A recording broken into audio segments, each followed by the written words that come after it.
Political આજના દિવસની ખબર કે જેમાં કોંગ્રેસના દિગ્ગજ નેતા શક્તિસિંહ ગોહિલ અને ઋષિકેશ પટેલ આમને સામને આવી ગયા। જીઆઈડીસી કૌભાંડના કોંગ્રેસના આરોપ પર સરકારે પણ સ્પષ્ટતા કરવી પડી। ગુજરાતમાં સત્તા વિહોણી કોંગ્રેસ ખોટા આરોપો લગાવે છે। ઋષિકેશ પટેલે સ્પષ્ટતા કરવા પડી। કોંગ્રેસ વિકાસમાં વિઘ્નો ઉભા કરે છે। ઋષિકેશ પટેલે આજે પત્રકાર પરિષદ કરીને જણાવ્યું ભાજપનો વિકાસ કોંગ્રેસ પચાવી નથી શકતું। ઋષિકેશ પટેલે એવું કહ્યું લોકસભાની ચૂંટણી પૂરી થઈ પરંતુ આરોપ પ્રત્યારોપ ઉદ્યોગોને જેટલી જરૂર હોય તેટલી જમીન ફળવાઈ છે। સરકારે આજે જવાબ આપ્યો। સરકારે ઉદ્યોગ માટે પારદર્શક નીતિ બનાવી છે ઋષિકેશ પટેલે કહ્યું।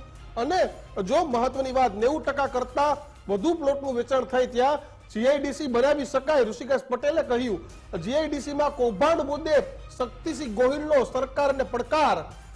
બિલકુલ, અને શક્તિસિંહ ગોહિલે ફરી જવાબ આપતા કહ્યું કે મારા એક પણ પ્રશ્નનો સાચો જવાબ સરકારે નથી આપ્યો। ચૂંટણીમાં સોંપણીનો ધંધો બરાબર થયો નહીં। મારો સવાલ હતો કે 2770 અથવા તો 2800 શા માટે આપો છો? જીઆઈડીસીમાં નાના ઉદ્યોગોને લાભ મળે તે માટે બનાવવામાં આવી હતી। હવે સરકાર એ કોંગ્રેસના સવાલોનો ફરી જવાબ આપશે કે નહીં તે આગામી સમય જ બતાવશે। શક્તિસિંહ ગોહિલે શું આરોપ લગાવ્યા એ ફરી સાંભળીએ આપણે। हाल में एक जीआईडीसी ना एक एवा षड्यंत्र के जे षड्यंत्र द्वारा अबजो रूपियाનું પ્રજાની તિજોરીમાં નુકસાન થવાનું એ વિશે આપને વાત કરી। આજે બે મંત્રીશ્રીઓ અને એક અધિકારી એમણે એક પ્રેસ કોન્ફરન્સ કરી। હું આભાર માનીશ એમનો કે એમણે પ્રેસ કોન્ફરન્સ કરી। મને આનંદ થાત કે આ બે મંત્રીશ્રીઓ અને એ મંત્રીશ્રીઓની લિફાફો બી ઓછી પડી તો સામાન્ય રીતે પોલિટિકલ જવાબ અધિકારીઓ નથી આપતા પણ એક અધિકારીને પણ ઇન્વોલ્વ કર્યા। મારા એક પણ પ્રશ્નનો એક પણ સાચો ઉત્તર એમણે નથી આપ્યો। બિલકુલ, તો આ મુદ્દે સરકારે પણ પોતાની સ્પષ્ટતા કરી। જીઆઈડીસી કૌભાંડના કોંગ્રેસના આરોપ પર સરકારની સ્પષ્ટતા। ગુજરાતમાં સત્તા વિહોણી કોંગ્રેસ એક ખોટા આરોપ લગાવે છે। કોંગ્રેસ વિકાસમાં વિઘ્ન ઉભો કરે છે। શું કહ્યું ઋષિકેશ પટેલે એ પણ સાંભળીએ।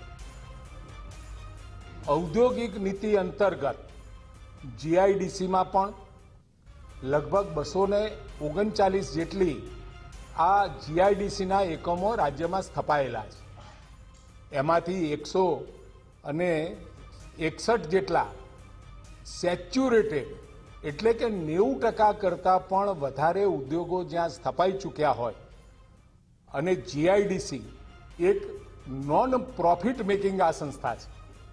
આમાં પ્રોફિટને અવકાશ નથી પરંતુ ઉદ્યોગો અહીંયા આવે રોજગાર પેદા થાય રાજસ્વ પેદા થાય અને રાજ્યના વિકાસમાં એ પોતાનો ફાળો આપી શકે। એના માટેની નીતિ 2006 થી વધુમાં વધુ પારદર્શી રીતે બને એના માટે રાજ્ય સરકારે ઔદ્યોગિક નીતિ અંતર્ગત જીઆઈડીસીમાં પણ કેટલાક ફેરફાર કરી અને 90% કરતાં વધારે પ્લોટોનું વેચાણ થાય તો એને સેચ્યુરેટેડ એટલે કે સંતૃપ્ત જીઆઈડીસી તરીકેનો દરજ્જો આપ્યો છે। અને એવા જ સંજોગોમાં ત્યાં આગળ હરાજીથી ઉદ્યોગ ગૃહોને જમીન ફાળવવાની નીતિ આપણે અમલમાં મૂકી છે। हाल में एक जीआईडीसी ना एक एवा षड्यंत्र કે જે ષડયંત્ર દ્વારા અબજો રૂપિયાનું પ્રજાની તિજોરીમાં નુકસાન થવાનું એ વિશે આપને વાત કરી। આજે બે મંત્રીશ્રીઓ અને એક અધિકારી એમણે એક પ્રેસ કોન્ફરન્સ કરી। હું આભાર માનીશ એમનો કે એમણે પ્રેસ કોન્ફરન્સ કરી। મને આનંદ થાત કે આ બે મંત્રીશ્રીઓ અને એ મંત્રીશ્રીઓની લિફાફો બી ઓછી પડી તો સામાન્ય રીતે પોલિટિકલ જવાબ અધિકારીઓ નથી આપતા પણ એક અધિકારીને પણ ઇન્વોલ્વ કર્યા। મારા એક પણ પ્રશ્નનો એક પણ સાચો ઉત્તર એમણે નથી આપ્યો। તો બિલકુલ શક્તિસિંહ ગોહિલની એક જ પત્રકાર પરિષદ અને એ પત્રકાર પરિષદની અંદર જીઆઈડીસીના જે પ્લોટ છે એ પ્લોટ મળતિયાઓને આપી દેવાની વાત, એ આરોપો એ સરકાર પર લગાવ્યા. જોકે શક્તિસિંહ ગોહિલની પ્રેસ કોન્ફરન્સ બાદ તુરત જ સરકારના પ્રવક્તા મંત્રી ઋષિકેશ પટેલ, ઉદ્યોગ મંત્રી બળવંતસિંહ રાજપૂત અને અધિકારીઓ સહિત તમામ લોકોએ કોંગ્રેસ પર જે સરકારી જવાબો દર વખતે થાય છે કે કોંગ્રેસ વિકાસમાં વિઘ્ન કરવાનું કામ કરે છે, રોડા નાખવાનું કામ કરે છે, અને આખરે એ જ જવાબ એ સરકાર દ્વારા આપવામાં આવ્યો કે પારદર્શક રીતે જીઆઈડીસીના વહીવટો થઈ રહ્યા છે. કોંગ્રેસના શાસનમાં જીઆઈડીસી એ પોતાના લાગતા વળગતા લોકોને સોંપી દેવામાં આવતી હતી, પોતાના મળતિયાઓને જ સોંપી દેવામાં આવતી હતી. ભારતીય જનતા પાર્ટીના આવ્યા બાદ કોઈ પણ પ્રકારના ગેરવહીવટ નથી. માત્ર ને માત્ર જે સિસ્ટમ છે, પારદર્શક રીતે આ જીઆઈડીસીઓના વહીવટ કરવામાં આવે છે.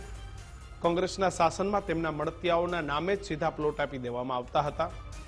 જોકે શક્તિસિંહ ગોહિલે સરકાર પર ગંભીર આક્ષેપો કરતા કહ્યું કે જે લઘુ ઉદ્યોગો છે, જે નાના ઉદ્યોગો છે, જેને ઓછા ભાવથી જીઆઈડીસી આપવાની વાત હતી, એ એક પણ ભાવથી નાના ઉદ્યોગોને જીઆઈડીસી નથી મળી. માત્ર ને માત્ર મોટા મૂડીપતિઓ, ઉદ્યોગપતિઓ અને પોતાના જે જાણીતા લોકો હોય એને આ જીઆઈડીસીઓ સોંપી દેવામાં આવી છે. અને સમગ્ર મામલે સરકાર અને કોંગ્રેસ બંને આમને સામને આવી ગઈ છે.